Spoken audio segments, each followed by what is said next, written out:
Good morning.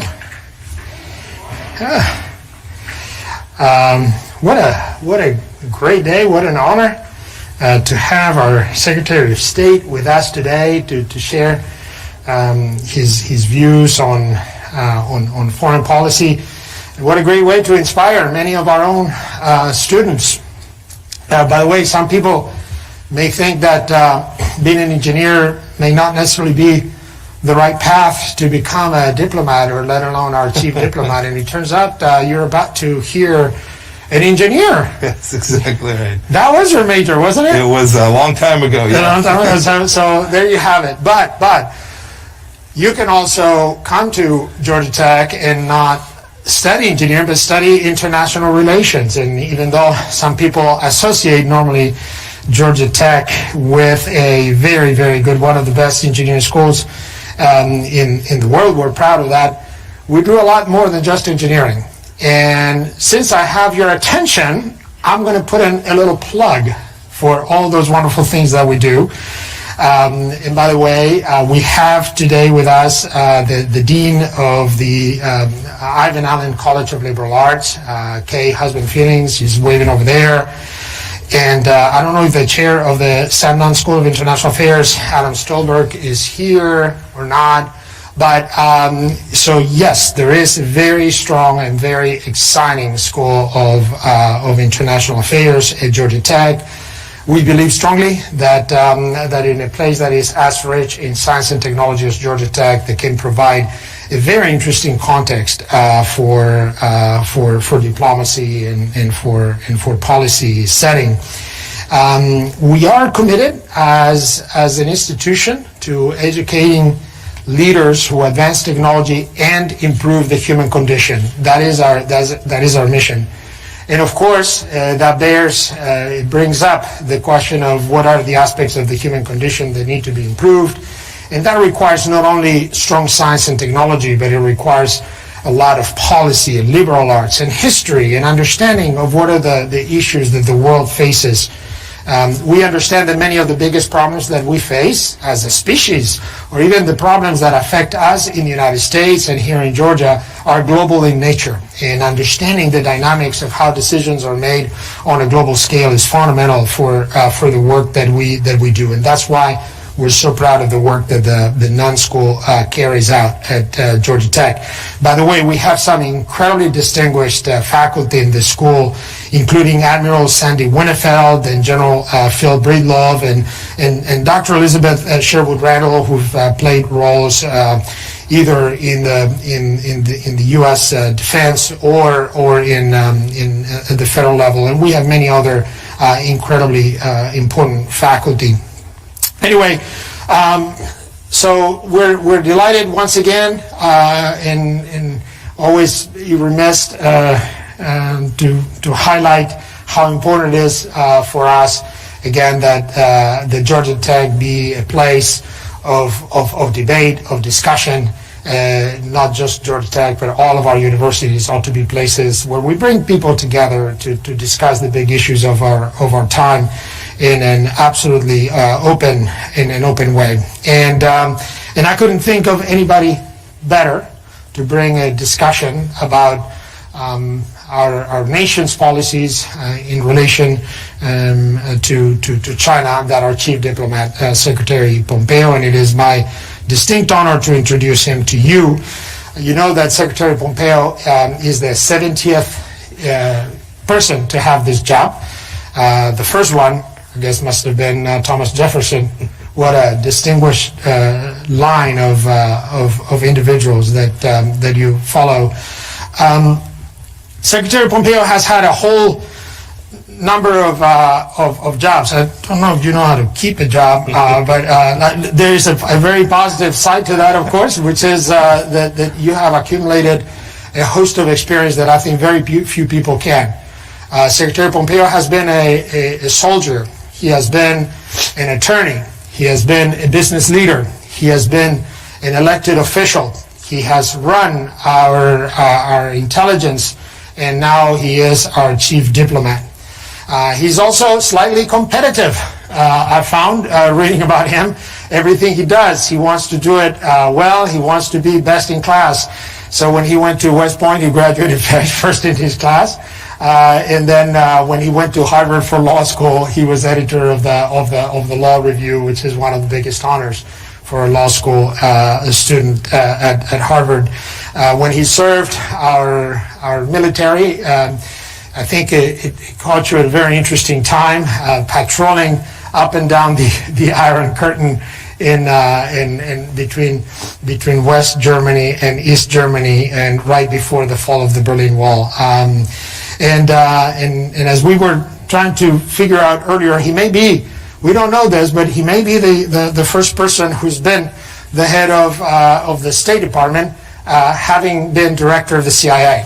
Which what an interesting perspective that would give you. So with that background is absolutely really it's fascinating background, and I'm incredibly honored on behalf of all of us at Georgia Tech to welcome, and please join me for a warm welcome to the Secretary of State of the United States, Secretary Pompeo, please. Thank you very much. Thank you. Thanks for that kind introduction. Welcome. Good morning, everyone. I love having the liberal arts dean back there. It was always a big challenge when I was in school, making sure I got the periods and the paragraphs, everything just right. I like the math, zeros and ones. President Cabrera, thanks for the very warm introduction that you gave me today. I want to personally thank you and Lynn for hosting our entire team here. When I come, it's not always simple, and especially in these times, it's even trickier with all the requirements. Thank you for getting that right, and thank you too to all the leaders here at Georgia Tech and students. Those of you watching virtually, I appreciate you joining me for what I hope will be a good conversation today. I have some opening remarks, and then President Cabrera and I will have a chance to have a lively conversation. I know we have a couple special guests, some good friends. Former Congressman Phil Gingrich's here. Phil, good to see you. Senator Chambliss, thank you too. When I was nominated to be the CIA director, Senator Chambliss was so gracious. He'd spent so much time in the intelligence community. You were so gracious to me to help me figure out what was up and what was down, and I deeply appreciate that. It's good to see you again. As President Cabrera said, I graduated from the United States Military Academy at West Point, studying engineering, although I joke, don't drive across a bridge that I had anything to do with. It's been an awfully long time. Some of my classmates ended up in the Army Corps of Engineers. I happened to command a cavalry unit. But I can tell you math matters an awful lot when you're bore studying the cannon of an M1A1 tank. And I'll say too, in the State Department, you talked about people leaving this institution going on to careers in diplomacy. One of the first things that came across my desk as Secretary of State was there was an important dam across a bridge in Iraq, and it was in trouble.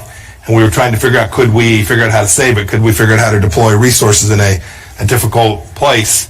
And we had the best engineers in the U.S. government, some of whom worked for me at the United States Department of State, trying to figure out the best solution, the best contractor to bring in, how we would do this to protect Baghdad and the downstream places in this historic Euphrates River Valley and the Tigris River Valley from potential flooding should the dam collapse. So all you engineers out there, state.gov, go to the website, take a good look at it. We would welcome your career in the United States Department of State. Now, you know I'm not lost. I know this is Georgia the state, not Georgia the country. But it's important that I come here to talk about the topic that I have in front of us today, because this is the place where American national security intersects deeply with the things that happen at important research institutions like this one. I thought I'd start with a quick story by way of explanation.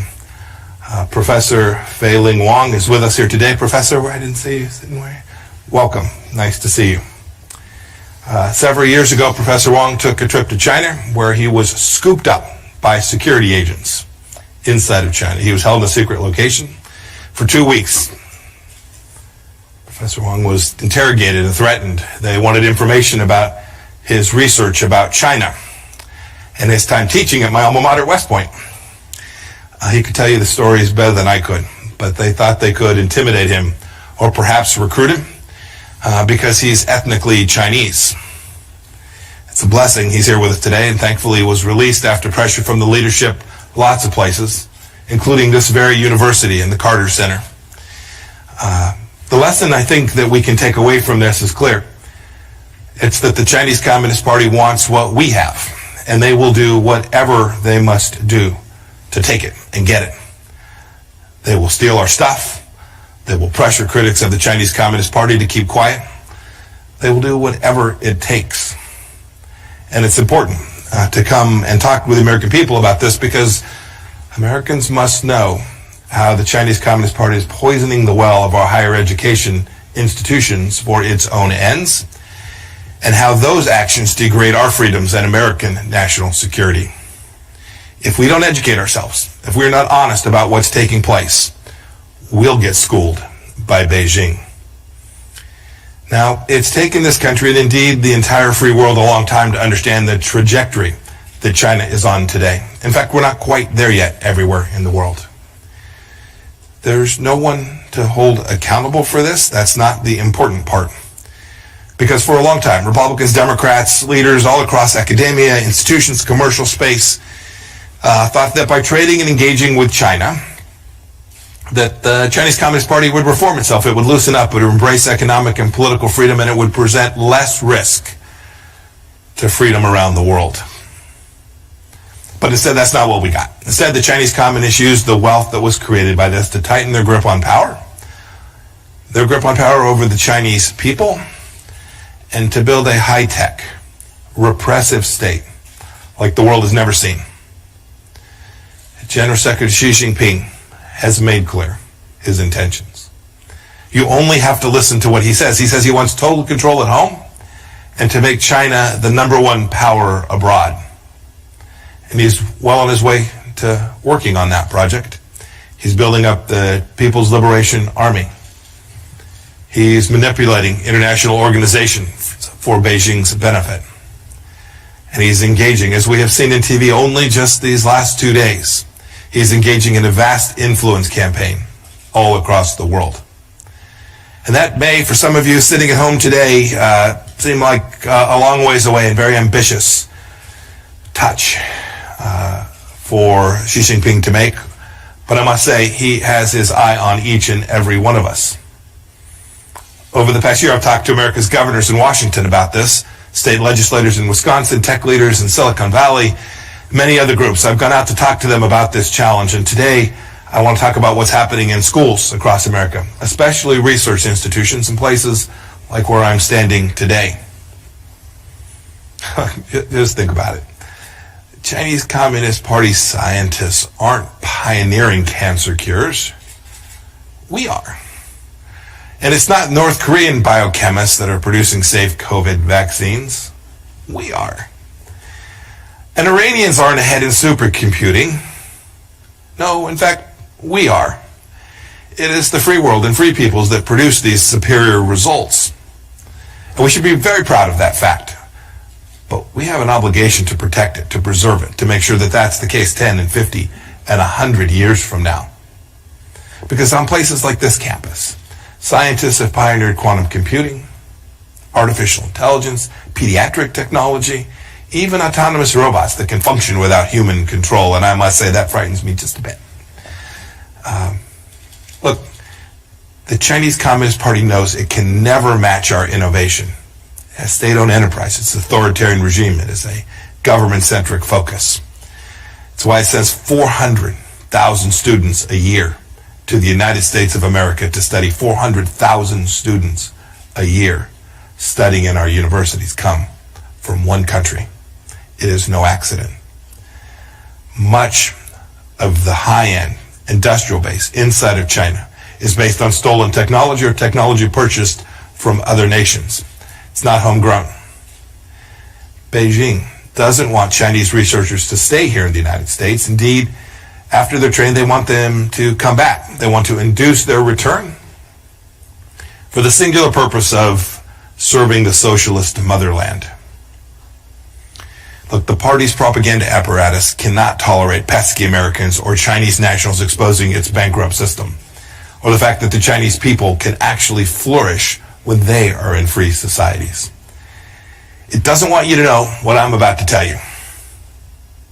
Now let's be clear, I want to be sure that my language is precise today. When I say China, I'm talking about the Chinese Communist Party. I love and value, as we all do, our Chinese American community and the Chinese people that live here in the United States and those that live in China as well. We want good things for them.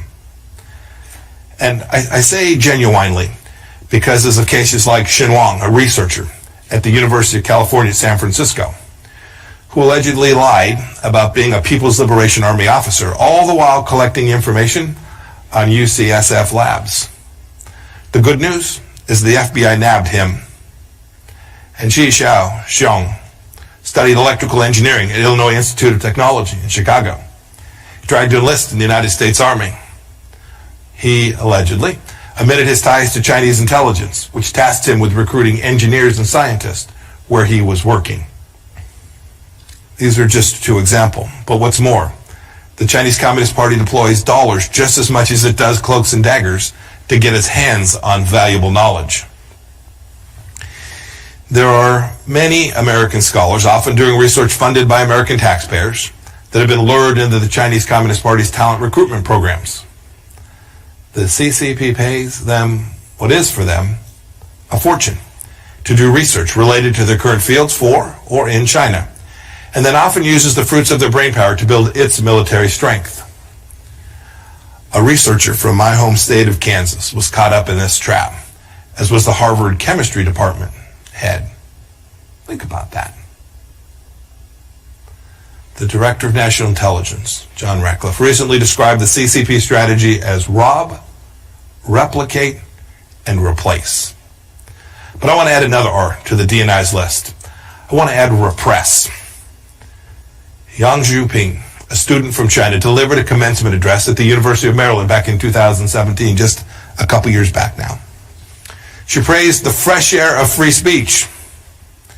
She was soon demonized and harassed by CCP propaganda outlets. I promise you, while I cannot tell you everything, that was no coincidence. One University of Georgia student said of the CCP secret police in 2018, quote, "They have harassed me repeatedly and asked me to give them information about the activities of overseas democracy activists and dissidents. And they are particularly interested in the activities of Uyghurs and Tibetans," end of quote. Some of the CCP's biggest victims on campuses are innocent Chinese nationals themselves. And this is a tragedy. We have a responsibility to police this. Another example, at Princeton, just this year, students in a Chinese politics class were forced to use code names on their work, lest the CCP discover their identities and prosecute them for free expression of views on Hong Kong and the CCP under its draconian new national security law. That's right here. This happened right here in the United States of America. American students talk about safe spaces as shelter from ideas they dislike. Chinese students need safe spaces to learn of the ideas that they love. What a stark contrast. Students from China at American universities also live in fear that their families back home will be arrested, will be interrogated, tortured, or worse because of the things they say in an American classroom. But look, the CCP doesn't just target Chinese nationals. They want to influence American students as well. Professors and administrators too. Look, they know that left-leaning college campuses are rife with anti-Americanism and present easy targets for their anti-American messaging. That's why they planted Confucius Institutes on our campuses. And under President Trump, our State Department has made very clear these Confucius Institutes are literally up to no good. Many have gone away. Many campuses have seen that, and they've chosen to close down these institutes. But right here in Georgia, Wesleyan College still has one in Macon.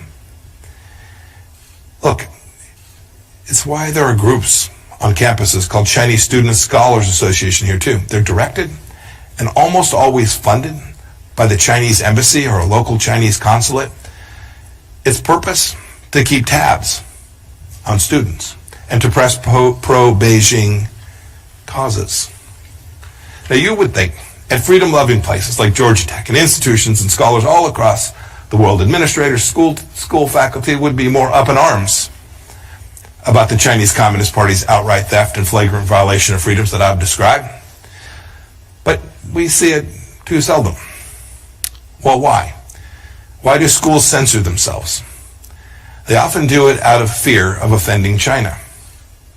Indeed, I must tell you that MIT wasn't interested in having me to their campus to give this exact set of remarks. President Raphael Reif implied that my arguments might insult their ethnic Chinese students and professors.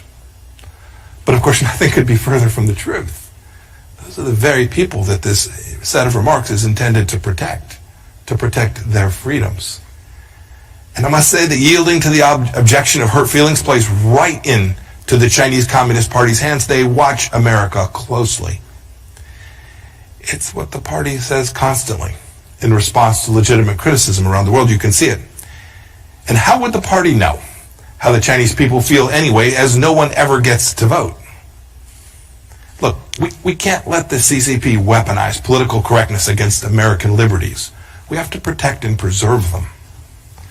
Fraudulent cries of racism or xenophobia should never drown out a candid exposure of the activities of the Chinese Communist Party. But we see too often on American campuses that there's silence and censorship. It's been driven by the Chinese Communist Party. It usually boils down to something far less idealistic. So many of our colleges are bought by Beijing. Let me tell you about Vera Zhou. She's a permanent resident of the United States of America. She's originally from China and a senior at the University of Washington. In October of 2017, so just on 3 years ago, she returned to China to visit her father. Local authorities put her in a re-education camp. A re-education camp for 5 months and under house arrest for 18 months after using a virtual private network connection to connect to her school's website. Something many of you are doing even as I speak. Back here, we saw this. Our State Department team, Vera's mother, Bob Fu, a great friend of the Chinese people, desperately petitioned the University of Washington to advocate for her return. But the University of Washington, a woman named Sarah Castro, the head of the Federal Relations Office, said that the university wouldn't help because of a multi-million-dollar deal with China. Now, thank God, Vera was eventually released and returned to the United States, but no thanks to the University of Washington, and no thanks to the deal that it had made with the Chinese Communist Party. The U.S. Department of Education, over the last years, has found that schools have taken an estimated $1.3 billion from China since 2013. That's just what we know about. Like so many, like Columbia, so many schools that have failed to report the true amounts. What more bad decisions will schools make because they are hooked on Chinese Communist Party cash? What professors will they be able to co-opt or to silence? What theft and espionage will they simply overlook? What business deals will get done as a result of that? Look, there's a lot of work to do, and I have laid out a pattern and practice that every American needs to know about. And we need to begin to respond to this sooner rather than later, and our administration has begun to do that, but there is an awful lot more work to do. We cannot allow this tyrannical regime to steal our stuff, to build their military might and brainwash our people, or buy off our institutions to help them cover up these activities. We cannot let the CCP crush the academic freedom that has blessed our country and blessed us with great institutions like the place that I'm standing today. But we need your help. We need help of students, we need help of faculty, we need help of administrations all across America. We need trustees to police their endowments and the deals the universities are striking with the CCP and CCP-backed groups. We need administrators to close Confucius Institutes and investigate what so-called student groups backed by the CCP money are actually up to on their campuses. The government will help, but we need people to assist us. We need researchers to be vigilant against fraud and theft, and the academic community to reject the CCP's financial siren songs. And we need students to truly stand for free speech. The free speech for themselves, those who grew up here in America, and especially the free speech of Chinese students who are on our campuses, who are here to study and learn and to improve their rights, their lives and to enjoy the fruits of the freedom that we provide them here in the United States of America. Look, we need you all to speak truth to power in solidarity when administrations exert pressures on censorship, as has so often happened to protect deals with Beijing. Let's do this. Let's carry forward a banner of freedom to defend our schools, what these institutions were built upon. It will aid our national security. And from the central threat of our time, the Chinese Communist Party. President Cabrera, I'm looking forward to our vigorous conversation. I thank you all for your attention this morning. May God bless the state of Georgia and the United States. Thank you for having me here this morning.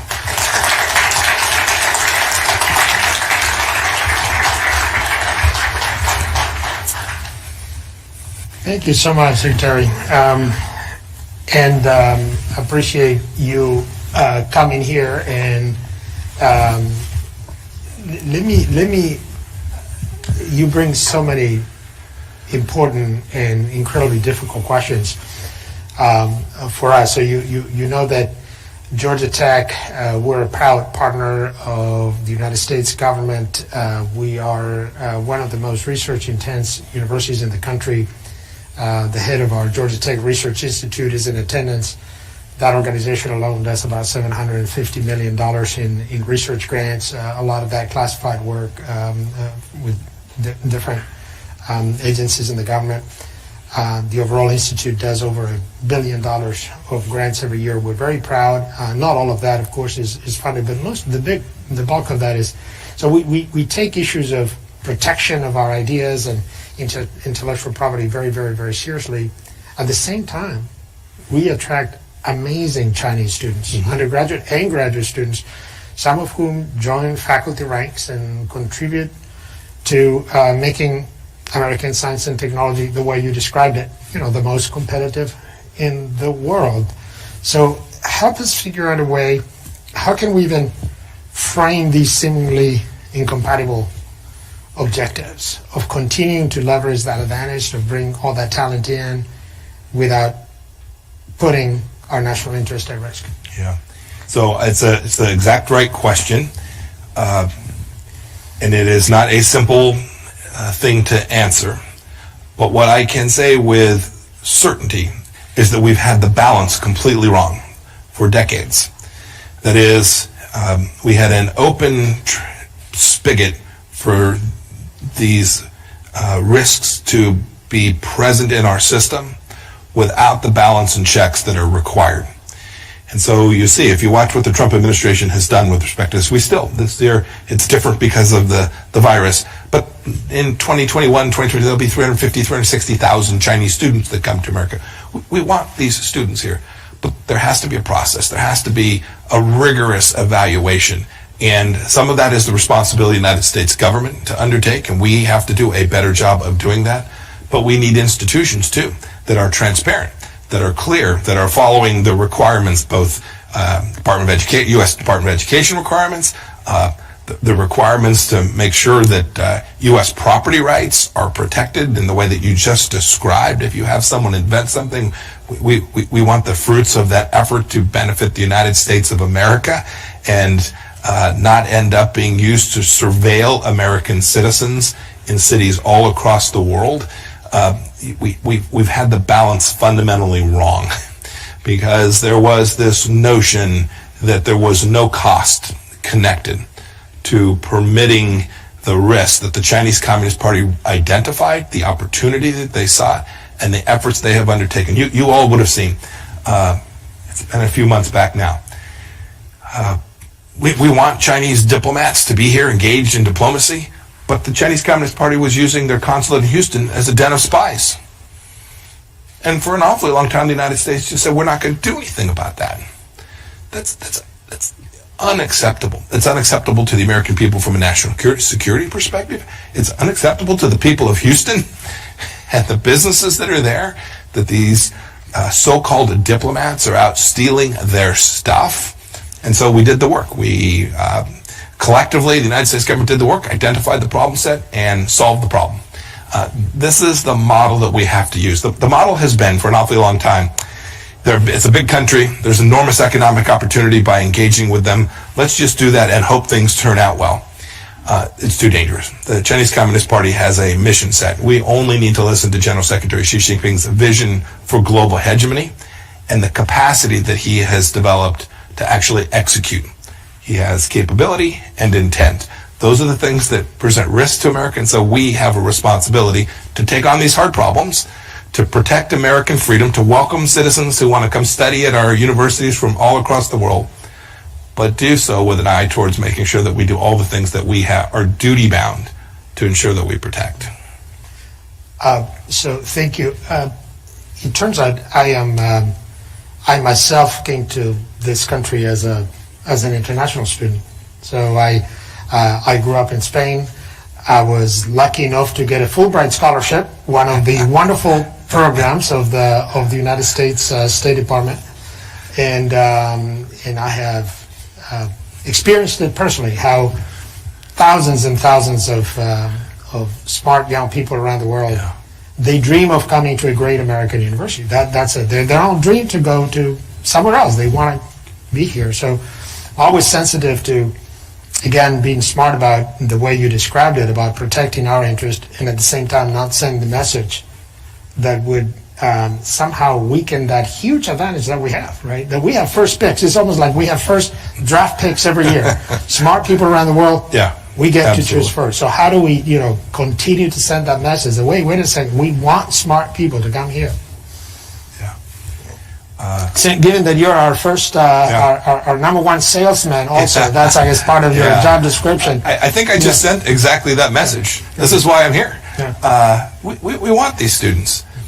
But when they're here, it can't be the case that they live in fear. Right? These institutions, you will have an obligation to protect these students as well. Right. I mean, these students are returning home to suffer. A Fulbright student coming in from some country ought not be returned to their home country and to suffer from the jackbooted thugs that now want to take the information that they got, send them back into the United States, only to have them just take a little bit more information that they're going to hand off to the Chinese MSS, their security apparatus, or the People's Liberation Army, their formal military team, or to the Chinese intelligence services. This is not the best of America. We have a responsibility to those Chinese students, too, in addition to the duty that I described to protect American national security. We have an imperative to get this right. And when we do, I'm convinced, President Cabrera, I am convinced that this will still be a beacon.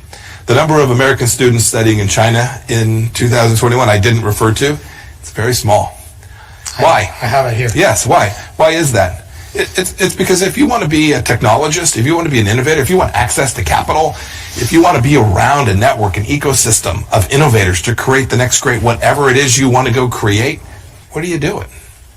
You do it in the United States of America.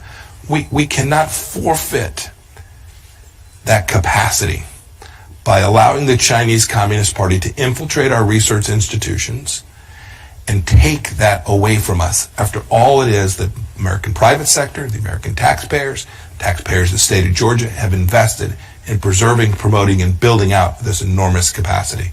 It's we've lived in a bit of a fantasy world for the last 40 years. It is time for the it is time for the balance to be struck to both maintain our competitive advantage and protect the American advantage from the threats that the Chinese Communist Party has clearly stated they intend to, the cost they intend to impose upon us. So I have the data. In fact, this is your data. This is the open doors. I know it well. Yes. I love it. By the way, keep this. This is the best source of information we get every year. And speaking of imbalances, that's another imbalance I wanted to discuss with you. Right, so we get about, give or take, we get about 1 million international students in the U.S. every year. About half of that comes from China and India alone. A third, more than a third, like 35%, is from China. Then when you turn the page, you're absolutely right. The number of American students that go to China is not even the number one destination.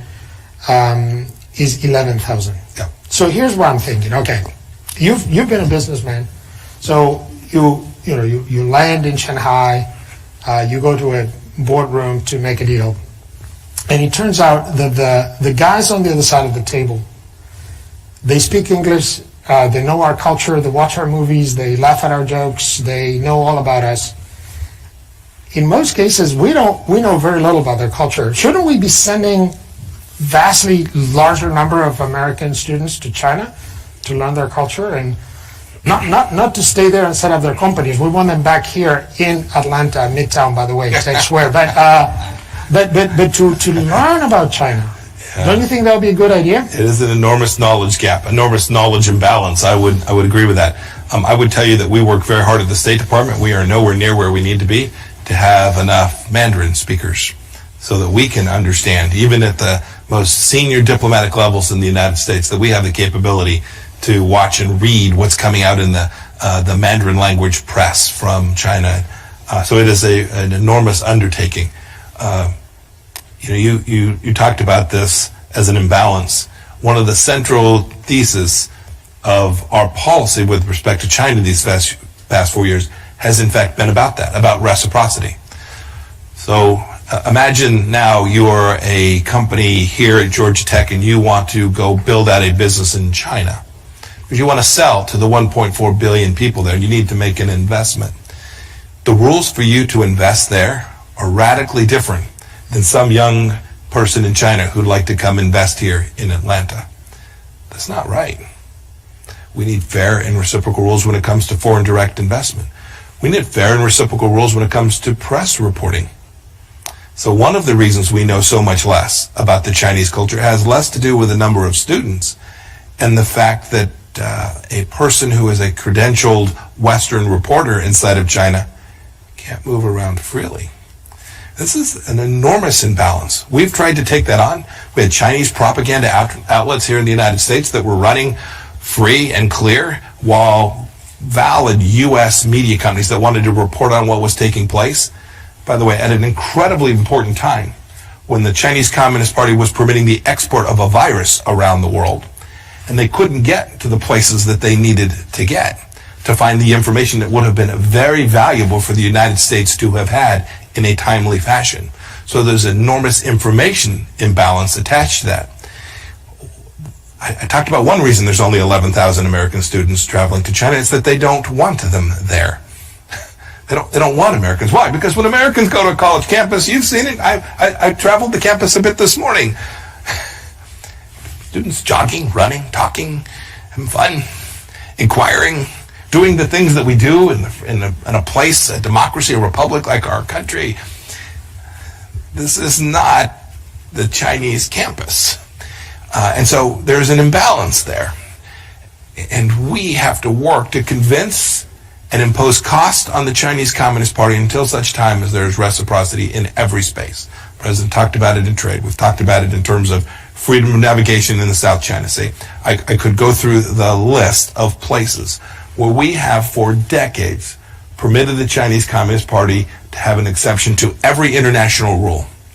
So what's another example? The World Trade Organization, an important institution to make lives better for jobs for people right here in the state of Georgia.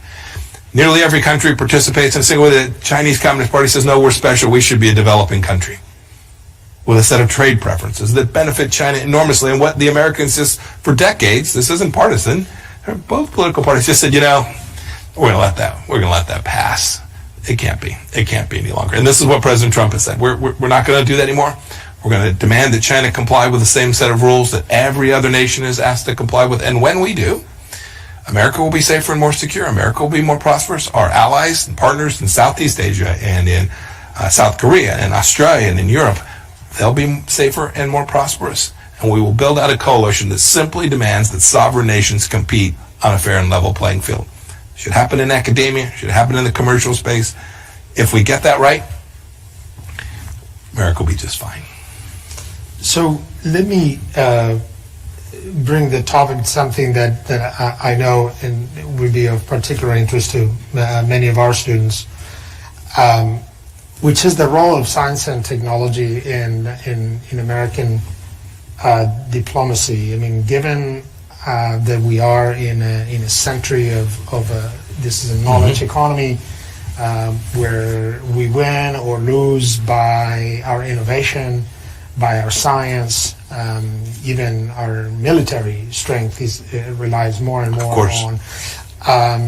What is the role of scientists and engineers and technologists in driving or influencing and shaping American foreign policy? Do you have folks like us around in the State Department? I mean, what is the role? We do. We have them in a handful of places. The two most prominent, we have a science and technology group, and then we also have a huge group of folks that are that we call our economic team, led by a fellow named Keith Kroc, invented a company called DocuSign out in Silicon Valley, came to join the State Department to make sure that the United States and China had a set of common understandings around technology. So we spend a lot of time on this. So I'll give you one vertical, one space where we've worked really hard.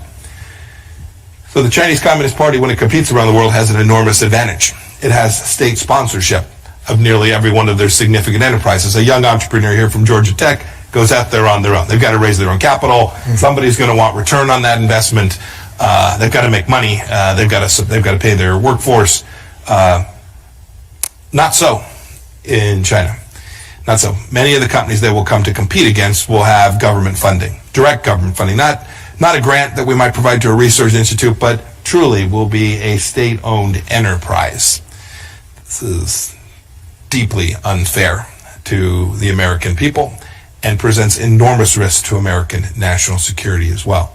And so we set about in one space, I'll call it the communications tech space, to challenge the presumptive global winner, a company called Huawei, that was dominating the next generation of technology called 5G technology.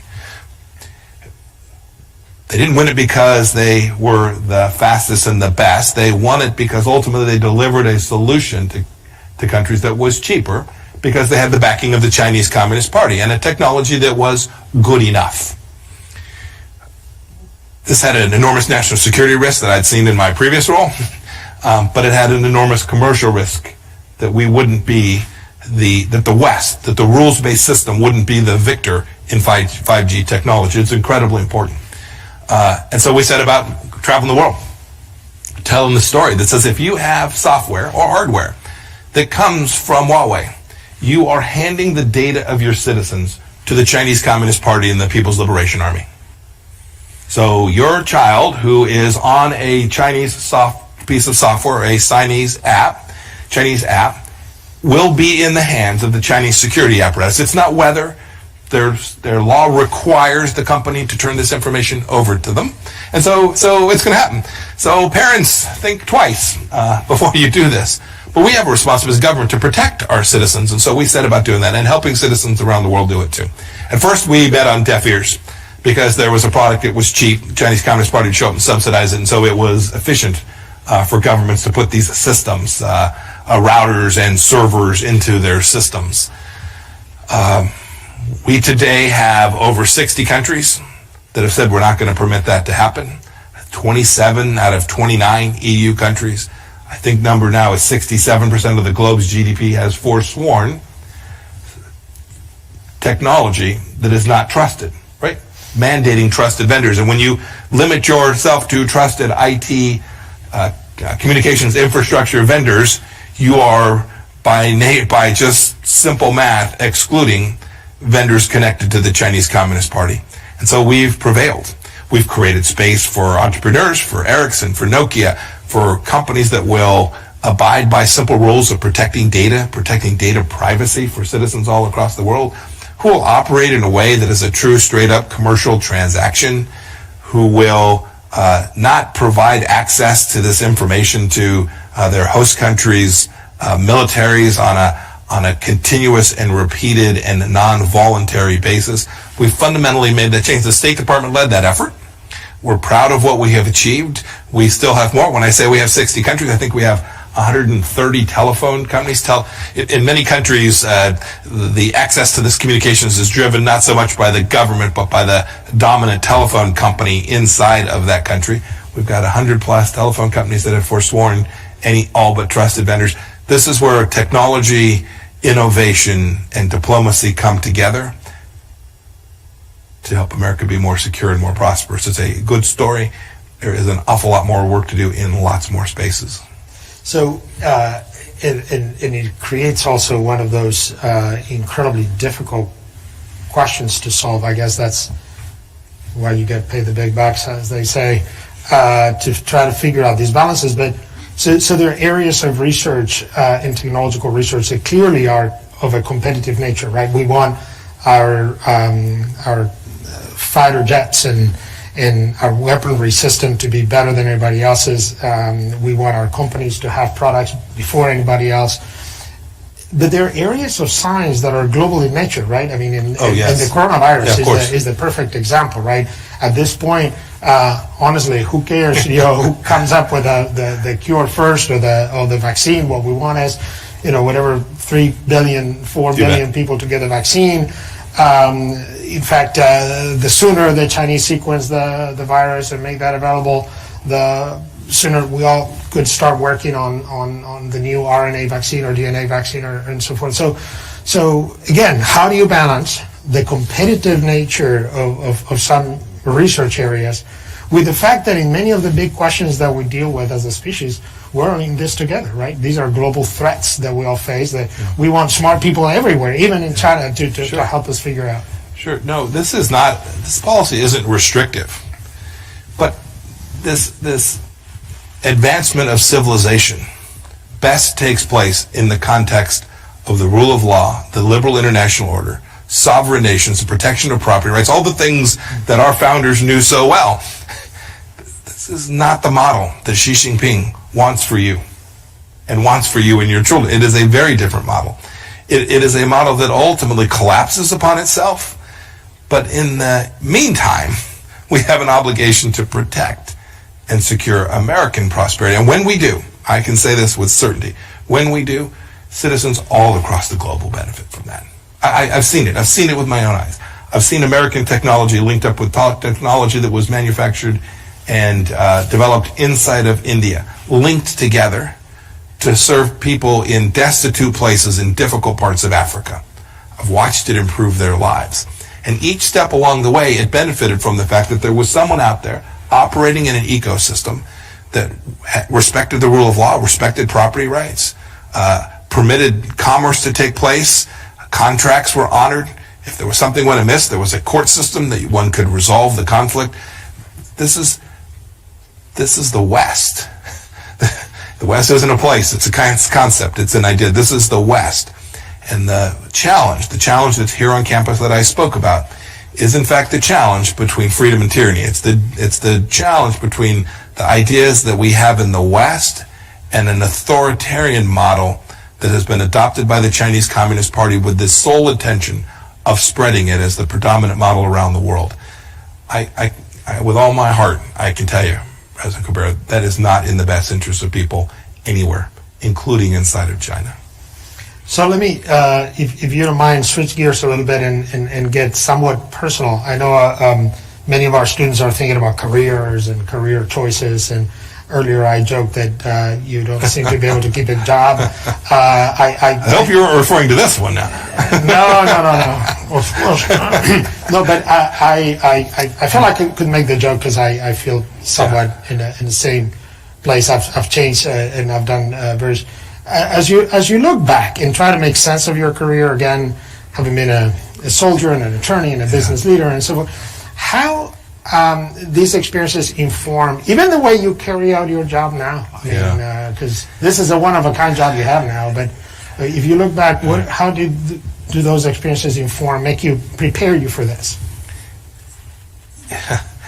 If you stare at it in hindsight, one could argue that there has been a progression, that each task that I've had put in front of me has prepared me, put me in a better place to be, to at least have the capacity to be more effective in the next job that I took on. I think that's true.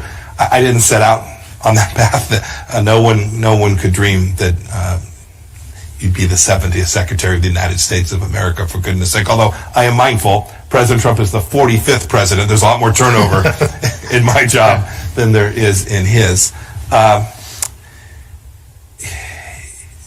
I always think back to what my father taught me. Wherever you are, wherever you find yourself, work your tail off. I tell young people, I get asked by young people all the time, well, tell me what I should do to be successful. And the answer is, I have seen successful people who are lazy, but not very many. Most people who find success, however they define it, achieve that because they were prepared to make sacrifices, to make trade-offs in their life, and to work really, really hard. The second thing is to grow where you're potted. Don't be chasing that next stream. Don't spend your time looking over the horizon about the job you want someday. I have not found that to work, not just for myself, but in all the others who I've helped and tried to mentor. In the end, if you work hard and do well, opportunities will present themselves, not every day and not always, but with enough frequency that the right solution is to stay very, very focused on the task that you have in front of you and do it really, really well. The second thing is there is nothing like one's reputation, the capacity for people to understand the character of who you are, and you only get to build that over time and every day. And so wherever you find yourself, you got to speak the truth, even when sometimes it is not welcome and it's difficult. If you do those couple of things, then and then for me, keeping my faith, if you do those three things, that's what I told my son: tell the truth, work hard, keep your faith. The world will come present you with things that will be fulfilling for you and for your family. Thank you. I know that's incredibly valuable advice for our students, and yet you still make big turns in your career, right? So with major, like you're a soldier, you said, want to go to law school, not an obvious choice. I want to go piece together a number of businesses in Wichita. I think that's what I was really lucky in that sense, is that I was in a play. I had these chances, and I was prepared to take risk, right? So I had a job practicing law, and one of the here today works. Myself and my two other best friends in the whole world said, let's go start a business. We didn't really know what it was going to be, and we decided we'd take that risk. We'd jump off on this. So you also have to be prepared when you see something where you have a passion to go pursue something, and you believe you have a skill set where you can generate value, not always financial value, but value. Then you got to be prepared to go make the change and take the risk. So, and then maybe back to your current job. Obviously, it's an interesting. I think in one of your earlier speeches, you described that you were taking a pretty significant shift back to the China policy. Mm-hmm. Now you have this job. How